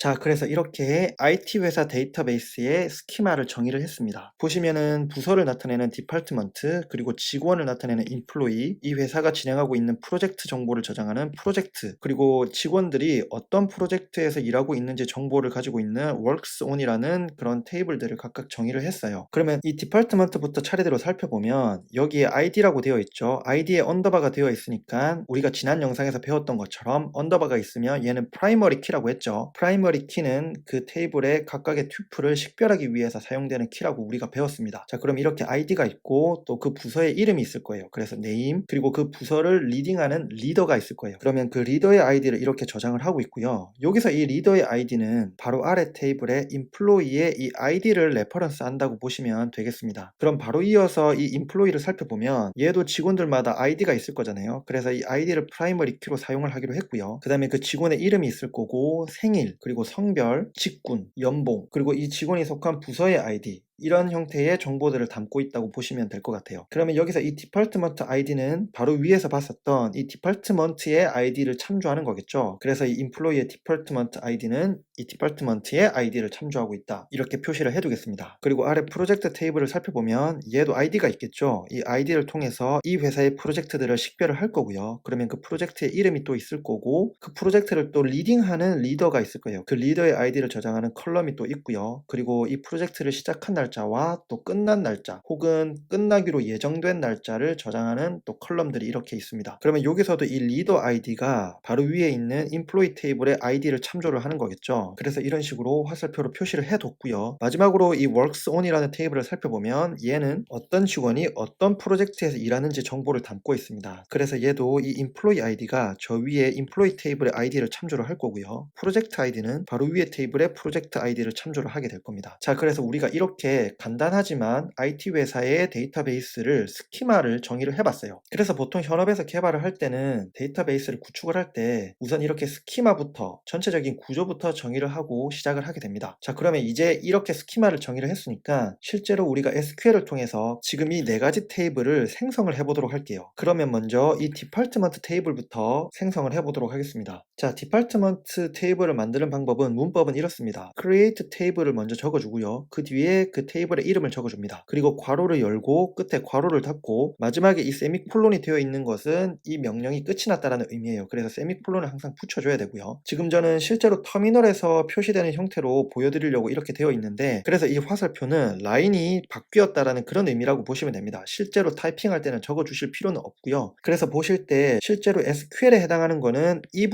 부분이라고 이해를 하시면 될 것 같아요. 주황색으로 표시된 이 부분이 SQL에 해당한다. 그렇게 이해를 하시면 될 것 같습니다. 그러면 계속해서 이 create 테이블을 통해서 어떻게 테이블을 생성하는지를 살펴보면 이제 이 안에 바디 부분을 살펴볼게요. 그러면 이 각각의 라인은 각각의 애트리뷰트를 생성한다고 보시면 돼요. 그래서 맨 먼저 애트리뷰트 네임을 적어주고 그 다음에 데이터 타입을 적어주고 그 다음에 만약에 프라이머리 키라면 이렇게 프라이머리 키를 적어주면 됩니다. 그래서 지금 보시면 아이디를 지정하고 네임을 지정하고 또 리더 아이디를 지정을 해주고 있죠. 자, 여기서 그러면 먼저 우리가 이 데이터 타입에 대해서 좀 살펴볼게요. 이 애트리뷰트 데이터 타입에서 숫자부터 살펴보면 정수를 저장할 수 있는 타입이 있고 부동 소수점을 저장할 수 있는 타입이 있고 고정 소수점을 저장할 수 있는 타입이 있습니다. 먼저 이 정수부터 살펴보면 이 MySQL 같은 경우에는 정수를 저장할 수 있는 5가지의 타입이 있어요. 이 타입은 사이즈에 따라서 다르거든요. 그래서 1바이트부터 8바이트까지 저장할 수 있는 각각의 타입이 있고요. 그 타입마다 이렇게 다 이름이 있습니다. 그런데 아까 앞에서 설명드렸던 것처럼 이 SQL을 구현하는 RDBMS마다 조금씩 다르다고 했잖아요. 예를 들어서 이 tiny int나 medium int 같은 경우에는 PostgreSQL에서는 없는 타입이에요. 그래서 PostgreSQL 같은 경우에는 small int 혹은 int 혹은 big int 이렇게 세 종류밖에 없습니다. 그러니까 RDBMS마다 이렇게 구현하는 방식이나 디테일이 조금씩 다른 거죠. 그리고 이제 이 부동 소수점 방식을 살펴보면 얘는 실수를 저장할 때 사용을 해요. 그런데 바로 밑에서 살펴볼 고정 소수점 방식에 비해서는 정확하지가 않습니다. 얘도 바이트 크기에 따라서 4바이트나 8바이트로 나눠지는데요. MySQL에서는 4바이트가 플롯이고 8바이트는 더블 혹은 더블 프리시전이라고 불려요. 자, 그리고 이제 고정 소수점을 살펴보면 얘는 실수를 정확하게 저장할 때 사용이 됩니다. 그래서 실수를 저장을 할 건데 돈처럼 정확하게 저장이 돼야 되는 경우에는 고정 소수점을 쓰는 게 좋습니다. 고정 소수점에는 두 가지 타입이 있는데요. 데시멀 타입과 누머릭 타입이 있습니다. SQL 표준에서는 이 데시멀과 누머릭이 약간의 차이가 있는데요. MySQL에서는 이 데시멀이나 누머릭이나 동일하다고 보시면 돼요. 그래서 사용하는 방식은 뭐냐면 이 데시멀 같은 경우에는 프리시즌과 스케일을 적어줘야 되는데요. 이 프리시즌은 뭐냐면 이 전체 숫자에서의 몇 자리인지를 의미를 합니다. 그래서 지금 이렇게 5라고 적어줬기 때문에 총 5자리의 숫자를 표현을 할 수가 있는 거고요. 그리고 그 뒤에 스케일은 뭐냐면 소수점 이하 몇 자리까지 표현할 거냐를 의미를 합니다. 그러면 지금은 2라고 되어 있기 때문에 이렇게 소수점 이하 2자리까지 표시를 할 수 있는 거죠. 그러면 이 SQL 표준에서 MySQL 말고요. 이 SQL 표준에서 이 데시멀과 누머릭의 차이를 간단하게 설명을 하면 누머릭 같은 경우에는 엄격합니다. 그래서 이 누머릭의 프리시전이 만약에 5다 그러면은 소수점 이하를 포함해서 5자리를 넘어서는 숫자를 저장하지는 않습니다. 하지만 이 데시멀 같은 경우에는 조금 더 유연하기 때문에 예를 들어서 데시멀의 프리시전이 5라고 했을 때 소수점 이하를 포함해서 5자리를 넘어서도 그래도 얘는 저장을 해요. 이게 SQL의 표준 스펙에서의 데시멀과 누머릭의 차이이고요. 하지만 MySQL에서는 데시멀이나 누머릭이나 똑같이 엄격하게 그 프리시전의 자릿수만큼만 저장을 한다. 그렇게 이해를 하시면 될 것 같습니다. 이번에는 attribute 데이터 타입의 문자열을 살펴볼게요. 얘도 종류가 고정 크기 문자열이 있고 가변 크기 문자열이 있고 사이즈가 큰 문자열이 있습니다. 먼저 고정 크기 문자열을 살펴보면 얘는 최대 몇 개의 문자를 가지는 문자열을 저장할지를 지정을 하는 겁니다. 얘는 그래서 데이터 타입을 이렇게 캐릭터로 표시를 합니다. 캐릭터의 첫 네 글자를 따서 저는 차라고 읽는데 그래서 차라고 쓰고 그 차 뒤에 최대 몇 개의 문자를 가질지를 이렇게 n으로 전달을 합니다. 그러면 그 최대 몇 개의 문자 수보다 적은 문자 개수를 수를 가지는 문자열이 입력이 되면 어떻게 되냐, 이 고정 크기 문자열은 저장될 문자열의 길이가 최대 길이보다 작으면 그 나머지 공간은 스페이스로 채워서 저장을 합니다. 그래서 예를 들어서 name이라는 애트리뷰트를 정의를 했고 그 애트리뷰트의 데이터 타입을 char4라고 했을 때, 그러면 이때 만약에 그냥 a만 저장을 한다면 그 a 뒤에 스페이스 문자 3개가 추가가 되는 거고요. 한국이라는 문자열을 저장을 하면 그 한국 문자 뒤에 2개의 스페이스가 추가가 돼서 저장이 되는 거고요. 그 다음에 고고고고는 4글자니까 딱 찾죠. 그리고 wow라는 문자열을 입력을 하면 여기에는 문자가 3개니까 나머지 1개의 문자는 또 스페이스로 채워주게 되는 겁니다. 그러면 이렇게 스페이스로 채워져서 저장을 하고 그리고 다시 읽어올 때는 이 스페이스는 제거가 되고 읽어오게 되는 거죠. 그래서 이게 고정 크기 문자열이고요. 그 다음에 가변 크기 문자열을 살펴보면 얘는 최대 몇 개의 문자를 가지는 문자열을 저장할지를 지정하는 것은 똑같아요. 그런데 어떤 차이가 있냐면 저장될 문자열의 길이만큼만 저장을 합니다. 그래서 얘는 일단 선언을 할 때는 varcha라고 선언을 하고요. 여기서 var는 varying의 var입니다. 변한다는 뜻이죠. 그래서 varcha라고 선언을 하고 그 뒤에 최대 몇 개의 문자를 저장할지를 이렇게 전달을 합니다. 그러면 예를 들어서 name이라는 애트리뷰트에 varcha4라고 이렇게 선언을 하면 그렇게 선언된 애트리뷰트에 a를 저장하면 그 a만 딱 저장을 하고요. 한국이라는 문자를 저장하면 딱 그만큼만. 그래서 고고고고도 마찬가지고 wow도 마찬가지고 딱 그 크기의 문자열만큼만 저장을 해요. 그러면 varcha가 좋은 거 아니냐 이렇게 생각하실 수 있는데요. 이게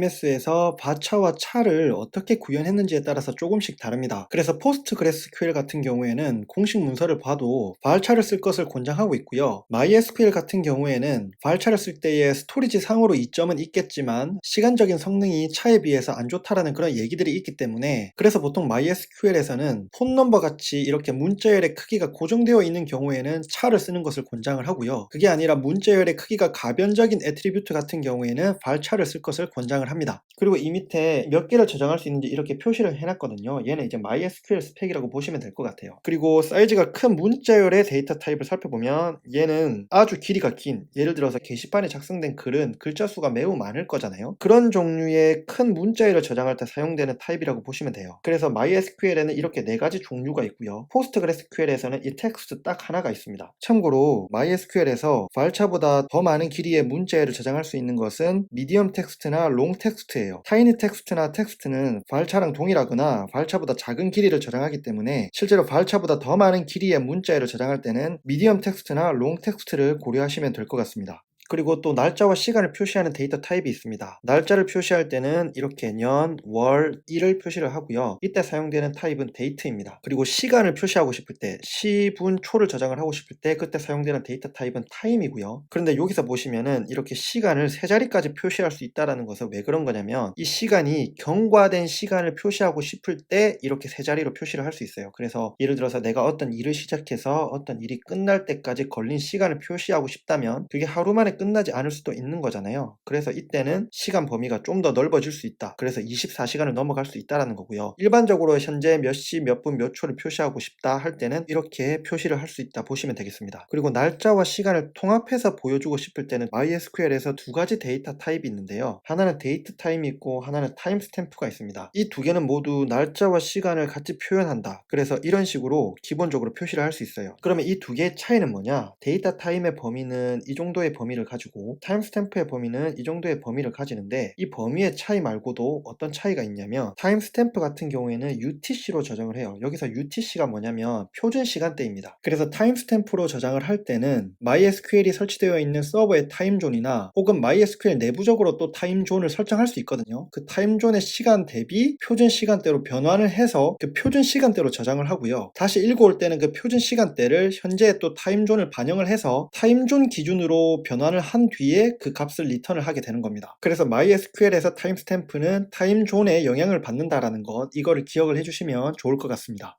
그리고 그 외에도 여러 가지 데이터 타입이 있어요. 바이트 스트링을 저장하는 데이터 타입이 있습니다. MySQL에는 바이너리, var 바이너리, blob 타입이 있고요. 이 blob 타입에는 또 여러 가지가 또 있습니다. 그러면 이 바이트 스트링은 뭐냐면 예를 들어서 보안과 관련돼서 암호화를 하고 싶을 때 그 암호화 키가 있거든요. 보통 그럼 그 암호화 키는 바이트 스트링으로 저장을 해요. 그래서 이런 경우에 바이트 스트링을 사용을 할 수 있고요. 그리고 불리한 타입이 있습니다. 얘는 true, false를 저장을 하는 건데요. MySQL에는 이 타입이 따로 없어요. PostgreSQL은 있습니다. 그러면 이 MySQL은 불리한 불리안을 어떻게 처리를 하냐, 얘는 아까 앞에서 봤을 때 정수형 타입에 tinyint라고 있었거든요. 1바이트만 저장을 하는 건데 이 tinyint를 통해서 불리안 타입을 0과 1로 저장을 해서 많이 처리를 합니다. 그리고 위치 관련 데이터 타입도 있어요. 지오메트리 같은 그 외에도 뭐 여러가지 데이터 타입들이 있고요. 그리고 제이슨 형태의 데이터를 저장하는 그런 데이터 타입, 제이슨이라는 데이터 타입도 있습니다. 자, 그래서 이렇게 이제 이 데이터 타입에 대해서 살펴봤고요. 이제 프라이머리 키에 대해서 살펴보면 프라이머리 키 같은 경우에는 테이블의 튜플을 식별하기 위해 사용된다고 배웠었죠. 그래서 하나 이상의 어트리뷰트로 구성이 될 수 있습니다. 이 프라이머리 키는 중복된 값을 가질 수가 없고요. 그리고 널도 값으로 가질 수가 없습니다. 그래서 이 밑에 보시면 지금 플레이어라는 테이블에 프라이머리 키가 이 두 개의 애트리뷰트로 구성이 됐어요. 둘 다 지금 언더바로 표시가 되어 있죠. 그러면 지금 이 두 개의 튜플은 이 프라이머리 키를 위반을 한 겁니다. 그러니까 이런 경우가 생길 수가 없어요. 왜냐하면 이 프라이머리 키에 대해서 이 튜플의 밸류와 이 튜플의 밸류가 완전히 똑같기 때문이에요. 프라이머리 키에 대한 중복된 값을 가진 거라서 이 경우는 발생할 수가 없고요. 제약이 되는 겁니다. 그리고 마찬가지로 이렇게 프라이머리 키의 일부라도 널을 가질 수가 없습니다. 그래서 이 경우도 발생할 수가 없어요. 이게 이제 프라이머리 키가 가지는 제약상 컨스트레인츠라고 보시면 될 것 같고요. 그러면 이 프라이머리 키를 선언하는 방법은 크게 두 종류로 나뉘는데요. 먼저 애트리뷰트가 하나가 있을 때는 이렇게 애트리뷰트를 선언할 때 한 번에 같이 선언을 할 수가 있습니다. 하지만 만약에 애트리뷰트가 두 개 이상이라면, 여기서 지금 하나 이상이라고 했는데 일단 두 개 이상이라면 그때는 지금 이 방법밖에 없어요. 테이블 아래쪽에 이렇게 프라이머리 키라고 선언을 하고 그 프라이머리 키를 구성할 애트리뷰트 네임을 이렇게 적어줘야 됩니다. 그래서 지금 보시면 팀 아이디와 백넘버를 프라이머리 키로 구성을 한 거죠. 그런데 만약에 애트리뷰트가 하나라면 이 형태로도 가능합니다. 그래서 이 왼쪽에서는 이렇게 표시하지 않고 그 아래쪽에 이렇게 써줄 수도 있는 거죠. 이해가 되시죠? 자, 그래서 이 프라이머리 키에 대한 설명이 끝이 났고 이제 유니크 키와 난너를 한 번에 설명을 해볼게요. 먼저 유니크 키에 대해서 설명을 하도록 하겠습니다. 이 유니크 키는 유니크 키로 지정된 애트리뷰트가 중복된 값을 가질 수 없도록 만들어요. 그런데 여기서 널은 중복을 허용할 수도 있습니다. 이 널에 대한 중복 허용은 RDBMS마다 조금 다른데요. MySQL이나 PostgreSQL 같은 경우에는 이 널의 중복을 허용을 합니다. 하지만 MS SQL 서버에서는 널을 중복을 허용하지 않고 딱 하나만 널을 가질 수 있도록 허용해요. 그래서 어쨌든 지금 얘를 살펴보면 여기서 이제 유니크라고 이 폰 넘버에 대해서 설정이 됐다면 얘는 이런 식으로 두 개의 중복된 데이터를 가질 수가 없는 겁니다. 그래서 이런 식으로 제약사항을 만들 수 있는 거죠. 그러면 유니크 키를 선언하는 방법도 아까 앞에서 프라이머리 키를 선언하는 방법과 유사하게 두 가지로 나누어지는데요. 애트리뷰트가 하나로 구성될 때는 그 애트리뷰트 선언할 때 바로 적어줄 수도 있고 혹은 그 밑에 이런 식으로 써줄 수 있는 거고요. 그래서 이 애트리뷰트가 하나일 때는 이 두 가지 모두 사용할 수 있지만 만약에 하나가 아니라 두 개 이상인 경우에는 이런 식으로 아래쪽에 적어줘야 된다. 그렇게 이해를 하시면 될 것 같아요. 이번에는 난널을 살펴보도록 하겠습니다. 애트리뷰트가 난널로 지정이 되면 해당 애트리뷰트는 널을 가질 수가 없어요. 그래서 만약에 폼 넘버가 난널로 지정됐다. 그러면은 이렇게 널 값을 가질 수가 없는 겁니다. 얘는 선언하는 방법이 애트리뷰트 레벨로만 선언이 가능하기 때문에 애트리뷰트 이름 정하고 타입 적어준 뒤에 난널을 적어주면 되는 거죠. 보통 이렇게 난널이랑 유니크를 같이 많이 쓰는 것 같아요. 왜냐하면 유니크가 널의 경우에는 중복을 허용할 수 있기 때문에 이 애트리뷰트가 널을 허용하지 않아도 되는 조건이라면 이렇게 난널과 유니크를 같이 많이 써준다. 그렇게 보시면 될 것 같아요. 자, 그래서 이 디파트먼트를 크리에이트 테이블 할 때 이 의미가 이제 무엇을 의미를 하는지는 다 이해를 하실 겁니다. 자, 그러면 이어서 이 부분에 대한 크리에이트 테이블이 끝이 났으니까 이제 인플로이 테이블에 대해서 크리에이트를 해보도록 할게요. 그러면 얘는 이렇게 SQL문을 통해서 인플로이 테이블을 만들어 줄 수가 있습니다. 얘도 애트리뷰트 단위로 이렇게 하나하나 선언을 해주고요. 그래서 먼저 이 애트리뷰트 네임을 적어주고 그 뒤에 데이터 타입을 적어줍니다. 그리고 나서 프라이머리 키를 적어줬고 또 난너를 적어줬어요. 이 부분은 우리가 앞에서 살펴봤던 부분이고 이제 살펴보지 않았던 부분들을 좀 살펴볼게요. 먼저 이 디폴트부터 살펴보겠습니다. 이 디폴트는 뭐냐면 이 애트리뷰트의 디폴트 값, 기본 값을 정의할 때 사용을 해요. 그래서 이 테이블에 새로운 튜플을 저장을 할 때 만약에 디폴트로 지정된 애트리뷰트의 값을 따로 명시하지 않는다면 그때는 그 애트리뷰트에 대해서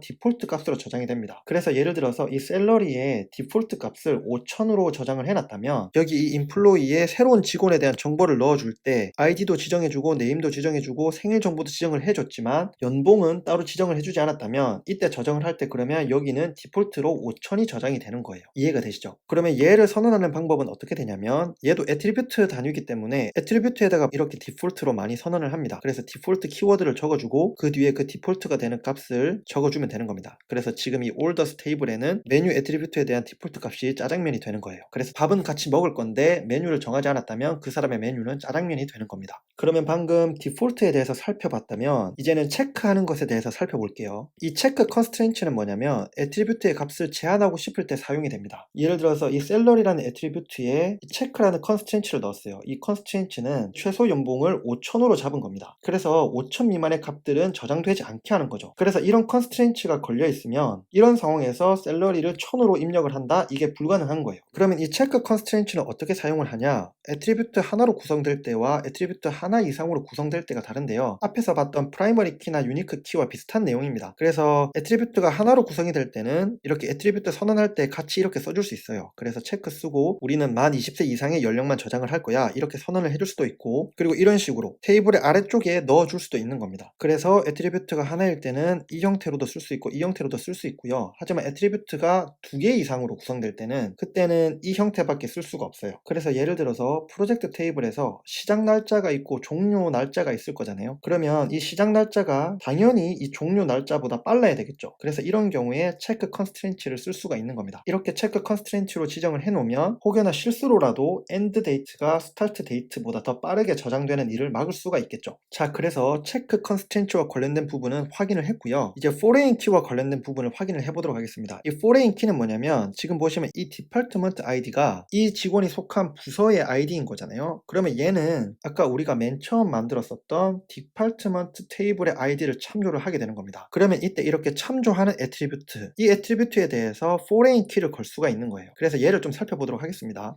이 foreign key constraint는 정확히는 referential integrity constraint라고 부르는데요. 얘는 어떤 테이블의 애트리뷰트가 다른 테이블의 primary key나 unique key를 참조할 때 사용이 됩니다. 그래서 예를 들어서 이 employee 테이블에서 department id가 있죠. 이 department id는 department 테이블의 이 id를 참조를 하는 거예요. 그래서 이 임직원이 속한 부서의 id를 이렇게 가지게 되는 겁니다. 그러면 우리가 지난 영상에서 배웠던 것처럼 referential integrity constraint는 어떤 제약이 있냐면 이 foreign key로 지정된 이 값은 그 foreign key가 참조하는 그 테이블의 그 키 있잖아요. 여기서는 primary key인데 그 키에 반드시 존재하는 값이어야 됩니다. 그래서 만약에 이 아래쪽에 256이 아니라 1이라는 값이 있으면 이 1은 이 디파트먼트 테이블의 이 id에 반드시 존재를 해야 돼요. 그런데 지금 이 그림에서는 이 id에 1이 없잖아요. 그러면은 이렇게 1이 지정이 될 수가 없는 겁니다. 이런 constraint를 가지는 게 referential integrity constraint, 흔히 말하는 foreign key의 constraint다. 그렇게 이해를 하시면 될 것 같습니다. 그러면 이 foreign key를 선언하는 방법을 좀 살펴봐야 되는데요. 얘는 조금 설명할 게 있습니다. 먼저 이 왼쪽에 foreign key를 선언하는 방법을 써놨는데요. 지금 employee 테이블에서 department id가 foreign key에 해당하는 거잖아요. 그러면은 이 foreign key를 먼저 적어주고 그 다음에 이 department id를 적어줍니다. 지금은 attribute 하나지만 만약에 attribute가 2개 이상으로 구성된 foreign key라면 여기에 attribute를 나열해서 적어주면 되겠죠. 그리고 나서 어떤 테이블을 레퍼런스를 하냐 그것을 알려주기 위해서 그 테이블 이름을 적어줘야 되고 또 그 테이블의 attribute 이름을 같이 적어줘야 됩니다. 그래서 지금 이 department id는 department 테이블의 id를 참조를 한다. 이렇게 테이블 이름과 attribute를 적어준 거고요. 그 다음에 중요한 게 뭐냐면 참조하고 있던 값이 삭제되거나 혹은 업데이트 될 때 그러면 이 foreign key의 value는 어떻게 해줄 것인가 지정해주는 게 중요합니다. 그래서 참조하고 있던 값이 삭제됐을 때 혹은 참조하고 있던 값이 업데이트 됐을 때 그때 어떤 옵션을 줄 거냐 이 옵션이 또 중요한데요. 이 SQL 표준 스펙에서는 총 5가지의 옵션이 있습니다. 먼저 캐스케이드 같은 경우에는 참조 값이 삭제나 변경이 되면 그대로 반영이 되는 겁니다. 무슨 말이냐면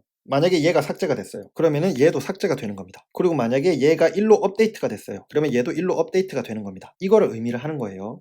그 다음에 setNull은 참조 값이 삭제 변경이 됐을 때 널로 변경을 해줘요. 무슨 말이냐면 얘가 삭제가 됐어요. 그러면 이 256을 참조하고 있던 얘네들은 어떻게 되냐면 이렇게 널로 바뀌는 거예요. 그리고 이 디파트먼트 아이디의 1024가 3으로 바뀌었어요. 그러면은 이 1024를 참조하고 있던 얘는 어떻게 되냐면 얘도 널로 바뀌는 겁니다. 이해가 되시죠? 그 다음에 이 restrict는 뭐냐면 참조 값이 삭제 변경이 되는 것을 금지를 하는 겁니다. 이건 또 무슨 말이냐? 예를 들어서 이 튜플을 삭제를 하고 싶어요. 그런데 이 아이디가 지금 이렇게 참조가 되고 있잖아요. 그러면 얘를 삭제를 할 수가 없는 겁니다. 마찬가지로 얘를 업데이트를 해주고 싶어요. 그런데 얘를 지금 얘가 참조를 하고 있잖아요. 그러면 얘는 업데이트를 할 수가 없는 겁니다. 이게 restrict의 의미고요. 그 다음에 no action은 뭐냐면 restrict와 유사합니다. MySQL 같은 경우에는 restrict랑 no action이 완전히 똑같은 거고요. SQL 표준 스펙에 따르면은 restrict랑 no action이 거의 유사한데 no action은 어떤 차이가 있냐면 지금 우리가 아직 트랜잭션에 대해서 다루지 않아서 간단하게만 설명하면 트랜잭션이라는 것은 한 트랜잭션 안에 여러 개의 SQL 문이 들어가 있을 수가 있어요. 그러면은 한 트랜잭션 내에 여러 개의 SQL이 실행되는 동안에는 참조값이 삭제 변경되는 것을 허용을 하지만 그 트랜잭션이 끝났을 때 여전히 referential integrity constraints를 위반하고 있다면 이것은 금지한다라는 그런 의미가 바로 no action입니다. 그 다음에 마지막으로 set default는 뭐냐면 참조값이 삭제 변경이 됐을 때 디폴트 값으로 변경을 하는 겁니다. 예를 들어서 이 디파트먼트 아이디의 디폴트 값으로 이렇게 128로 되어 있다고 해볼게요. 그러면 이 상황에서 만약에 얘를 삭제를 하게 되면 그러면 얘를 참조하고 있던 얘와 얘는 뭐가 되냐면 10조 128이 되는 겁니다. 그리고 얘를 1로 업데이트를 하게 된다. 그러면 얘가 128로 바뀌는 거예요. 어렵지 않죠? 그런데 이 MySQL 같은 경우에는 set default를 제대로 지원을 하지 않습니다. 그래서 실제로 MySQL에서 지원하는 서로 다른 종류의 레퍼런스 옵션은 이 세 개가 있다. 그렇게 이해를 하시면 될 것 같아요. PostgreSQL 같은 경우에는 이 5가지를 제대로 지원을 합니다. 자, 그래서 다시 돌아와서 이 foreign key 부분을 다시 살펴보면 이 employee의 department id를 foreign key로 이렇게 지정을 해줬고 얘가 reference 하는 것은 department 테이블의 id를 reference를 한다. 그리고 이 reference 하는 값이 삭제가 될 경우에는 이 foreign key인 department id는 null로 바꿔주도록 정의를 했고 만약에 그게 아니라 참조하는 그 department의 id 값이 업데이트가 되면 그러면 이 foreign key인 이 department id는 그 업데이트 되는 값으로 똑같이 바꿔지도록 그렇게 선언을 해줬습니다. 자, 그래서 이 테이블에 설명을 하면서 이 체크 컨스트레인츠도 살펴보고 또 foreign key, referential integrity constraints를 살펴봤는데요. 이제 추가적으로 하나 설명을 드리고 싶은 게 뭐냐면 이 constraints의 이름을 명시를 할 수가 있습니다. 그래서 이름을 붙이면 어떤 constraints를 위반을 했는지 쉽게 파악을 할 수 있어요. 그리고 또 constraints를 삭제하고 싶을 때 해당 이름으로 삭제하는 것 또한 가능합니다. 예를 들어서 지금 테스트란 이름의 테이블을 만들었어요. 그리고 그 테이블에 age라는 애트리뷰트가 있습니다. 그런데 그 age에 만 20세를 넘어가도록 그렇게 constraints를 걸어놨는데 그 constraints에 이름을 붙이고 싶다면 이런 식으로 붙여주면 되는 겁니다. 그래서 constraints라는 키워드를 써준 뒤에 그 constraints에 이름을 붙이는 거죠. 저는 여기에 age over 20라는 이름을 붙여준 겁니다. 그러면 이렇게 이름을 붙여주면 어떤 게 좋냐면 이렇게 이름을 붙인 상태에서 만약에 이 테스트라는 테이블에 값을 집어넣고 싶어요. 제가 만약에 그 값을 15라는 age 값을 입력을 하면은 얘는 그러면 이 age constraints에 위반이 되는 거잖아요. 그러면 이렇게 위반이 됐을 때에 MySQL 같은 경우에 constraint 이름을 붙였다면 이런 식으로 에러 메시지가 출력이 됩니다. 그래서 이렇게 어떤 constraint를 위반을 했는지 이름을 통해서 바로 알 수 있는 거죠. 그런데 만약에 그 이름을 생략을 했다면 그래서 이 부분이 없이 테이블을 만들었다면 그러면 이 상황에서 15라는 값을 입력을 하면 이런 식으로 에러 메시지를 내뱉어요. 그러면 얘는 테스트 체크 1이 violation이 됐다고 위반을 했다고 메시지를 띄워줬지만 얘가 뭘 의미를 하는지를 모르잖아요. 그래서 직관적이지가 않다는 거죠. 그래서 제 개인적으로는 constraint 이름을 같이 명시를 해주는 게 좋을 것 같다 그렇게 생각을 합니다. 참고로 이 MySQL 같은 경우에 이 이름이 의미하는 것이 무엇인지 알고 싶다면 어떻게 하면 되냐면 이렇게 show create table 하고 그 뒤에 테이블 이름을 적어주면 됩니다. 그렇게 적어주면 결과로 나오는 화면에서 얘가 무엇을 의미하는지 알 수 있어요. 이거는 참고하시면 될 것 같고요. 자, 그러면 이제 이 두 개에 대한 부분은 끝이 났고 나머지 이 프로젝트와 works on에 대한 테이블을 정의를 해야 되겠죠. 지금까지 배운 걸 바탕으로 이제 빠르게 정의를 해보겠습니다. 먼저 이 프로젝트 테이블을 만들어 볼게요. 그러면은 그 프로젝트 ID, 프로젝트의 이름, 프로젝트의 리더 ID, 그리고 프로젝트의 시작 날짜와 종료 날짜 이렇게 총 5개의 애트리뷰트가 있고요. 타입은 다 이렇게 지정을 해줬고 ID는 프라이머리 키로 선언을 했고 프로젝트 이름은 null 값이 될 수 없도록 만들기 위해서 non null을 선언을 했고 또 프로젝트 이름이 중복되지 않도록 하기 위해서 들어서 유니크 컨스트레인츠를 또 걸어뒀습니다. 그리고 이 리더 아이디 같은 경우에는 인플로이 테이블에 있는 아이디를 참조를 할 거잖아요. 그래서 foreign 키를 이렇게 선언을 해놨어요. 그래서 이 리더 아이디가 인플로이 아이디를 참조를 하는데 그 참조하는 인플로이 아이디가 만약에 삭제가 되면 그때 이 리더 아이디는 널로 바꿔주도록 했고, 만약에 그 참조하는 인플로이 아이디가 업데이트가 되면 그때는 그 업데이트된 값으로 이 리더 아이디도 같이 변경될 수 있도록 했습니다. 그리고 끝으로 이 체크 컨스트레인츠를 하나 만들어서 시작 날짜는 끝나는 날짜보다 항상 작을 수 있도록 그렇게 제한 사항을 걸어뒀어요. 그 다음엔 이 works on 테이블을 만들어야 되겠죠. 어떤 직원이 어떤 프로젝트에 일하고 있는지 정보를 저장하는 테이블입니다. 그래서 얘 같은 경우에는 프라이머리 키를 이 두 개를 합쳐서 프라이머리 키로 선언을 했고요. 그 다음에 인플로이 아이디는 인플로이 테이블의 아이디를 참조를 하는 거고, 또 프로젝트 아이디는 프로젝트 테이블에 있는 아이디를 참조하도록 했습니다. 그리고 각각 참조하는 값이 딜리트가 발생할 때 이 경우에는 같이 삭제가 될 수 있도록 했고요. 참조하는 값이 업데이트가 되면 또 같이 그 업데이트된 값으로 바꿔줄 수 있도록 했습니다. 자, 그래서 이렇게 4개의 테이블을 다 생성을 해봤어요. 그런데 여기서 우리가 하나 빠뜨린 것이 있어요. 뭐냐면은 맨 처음에 이 디파트먼트 테이블을 선언을 할 때 이 리더 아이디에 대해서 foreign 키를 걸어주지 않았습니다. 그래서 아까 우리가 맨 처음에 이 SQL 문으로 디파트먼트 테이블을 만들어 줬는데요. 여기 보시면은 이 리더 아이디 선언만 해놓고 이 리더 아이디가 인플로이 테이블에 있는 아이디를 레퍼런스 할 수 있도록 foreign 키를 걸어주지 않았어요. 왜 그때 걸어주지 못했냐면 디파트먼트 테이블을 만들 당시에는 인플로이 테이블이 없었습니다. 없는 테이블을 레퍼런스 할 수 없어서 이 리더 아이디에 대한 foreign 키를 걸어주지 못했던 건데요. 이제 인플로이 테이블이 생겼으니까 그러면 foreign 키를 추가를 해줘야 됩니다. 그러면 테이블이 만들어진 뒤에 테이블의 스키마를 변경을 하는 거잖아요. 이때는 어떤 SQL이 사용이 되냐면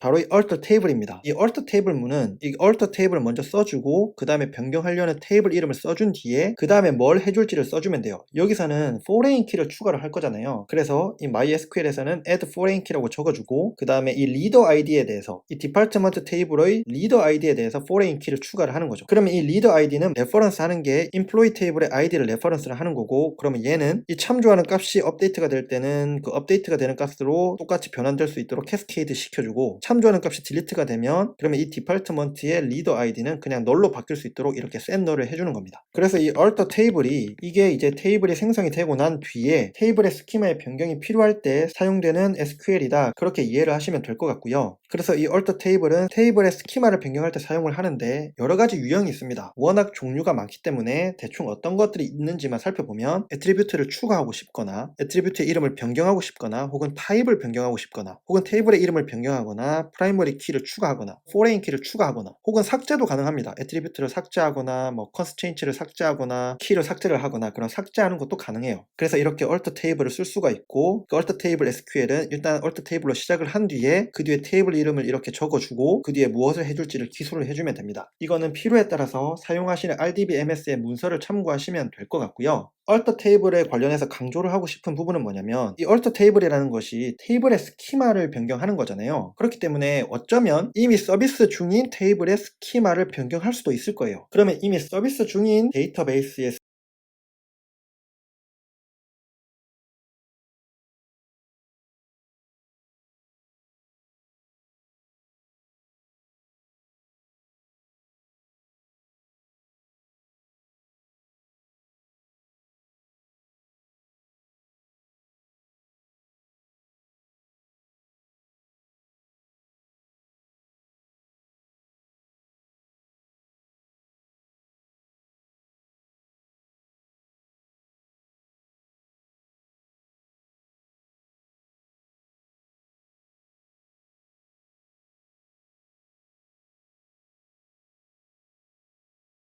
스키마를 변경한다는 것은 조금 위험 부담이 있죠. 자칫 잘못하면 서비스에 악영향을 줄 수도 있는 거잖아요. 그래서 변경 작업을 하기 전에 이 변경 작업 때문에 서비스의 백엔드에 영향이 없을지 충분히 검토하고 검토한 후에도 문제가 없다고 판단이 되면 변경하는 것이 중요합니다. 예를 들어서 저 같은 경우에는 제가 속했던 팀에서 이미 그 테이블의 데이터가 한 몇십억 건 가까이 있었어요. 그런 테이블에 애트리뷰트를 추가를 하는 작업을 했었어야 됐어요. 저희 팀이. 그러면 이거는 이미 그 서비스가 워낙 많은 사람들이 사용하고 있었던 서비스였기 때문에 그냥 추가를 하면은 이 데이터베이스의 퍼포먼스에 안 좋은 영향을 아무래도 끼치게 되고, 그러면 전체적으로 서비스에 악영향을 끼칠 수 있겠다, 심하면은 서비스의 일부 기능이 제대로 동작하지 않을 수 있겠다라는 그런 결론에 도달해서, 그래서 이 작업을 매우 복잡한 과정을 통해서 진행을 했던 기억이 있습니다. 그래서 결국 문제없이 애트리뷰트를 추가하긴 했고요. 그렇기 때문에 핵심은 우리는 개발자이기 때문에 개발자는 개발만 하는 것이 아니라 서비스를 안정적으로 유지하면서 개발을 잘하는 것이 중요하기 때문에 이 스키마 변경 작업을 할 때는 문제가 없을지 충분히 판단하고 진행을 하시는 것을 추천을 드립니다. 자, 그리고 마지막으로 테이블을 생성을 했는데 이 테이블을 이제 삭제를 하고 싶어요. 그러면 이때는 드랍 테이블이라는 SQL을 쓰면 됩니다. 그래서 사용하는 방법은 드랍 테이블을 써주고 그 뒤에 테이블 네임을 써주면 됩니다. 그래서 이제 오늘의 영상을 마무리를 하면 데이터베이스 구조를 정의할 때 중요한 점이 있는데요. 뭐냐면은 이 SQL은 기본적으로 제공하는 여러 가지 문법이 있잖아요. 그러면 이 SQL 문법을 가지고 무조건 이렇게 써야 돼, 이런 건 잘 없죠. 그렇기 때문에 백엔드 개발자로서 데이터베이스의 구조를 정의를 해야 된다면 만들려는 서비스의 스펙이나 또 데이터의 일관성, 앞으로 사용하게 될 때의 편의성, 또 이후에 스펙이 확장되거나 할 때의 그런 확장성, 그런 것들을 종합적으로 고려를 해서 DB 스키마를 적절하게 정의하는 것이 매우 중요해요.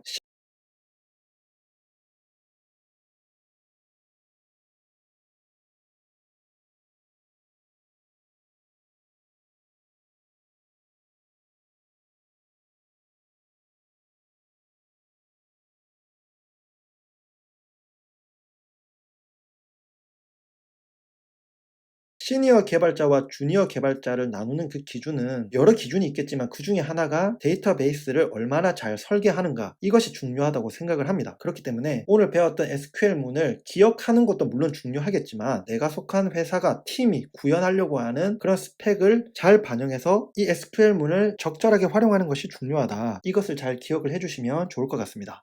네, 오늘 영상은 여기까지입니다. 제가 지금 목 상태가 좋지 않아가지고 혹시 들으실 때 음질이 좀 안 좋았거나 발음이 정확하지 않았다면 양해의 말씀을 드리고요. 계속해서 강조를 하지만 이 SQL 같은 경우에는 표준이 있어요. 표준이 있는데 그 SQL 표준을 구현한 각 RDBMS마다 조금씩 다르기 때문에 실제로 사용하고 계시는 혹은 사용할 RDBMS의 문서를 잘 읽어보는 것이 중요합니다. 오늘 다뤘던 내용은 SQL이 제공하는 전체 기능들 중에서 기본적인 부분만 설명을 한 것이고요. 훨씬 더 많은 기능들을 제공을 하기 때문에 그런 부분들은 이제 각자 공부를 하셔야 될 것 같아요. 그래서 오늘은 이 SQL문을 가지고 데이터베이스를 정의하는 법, 데이터베이스를 구조화하는 것, 그것을 배워봤고요. 다음 영상에서는 이렇게 구조화된 데이터베이스를 바탕으로 실제로 데이터를 추가하고 수정하고 삭제하고 또 조회하는 방법을 배워보도록 하겠습니다. 끝까지 봐주신 모든 분들 정말 최고시고요. 저는 그러면 또 다음 영상을 준비하러 가보겠습니다. 감사합니다.